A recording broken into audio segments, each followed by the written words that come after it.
Hey guys, in this video I'm going to show you how to use close friends feature. First you have to add friends to your close friend.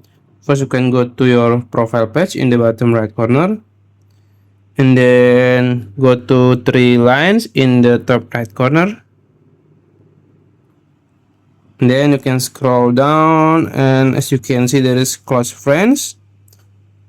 Can click it, and I already have one, and I can add clear all, or you can add your friend. Let's say I want to add this person like this, just for example. Click done, and now you will have 4 close friends. Now if you want to add story like this, let's say I just want to random post like this, and now you can choose to share your story to close friend. You can just click this one, and now only people on close friend can see your story.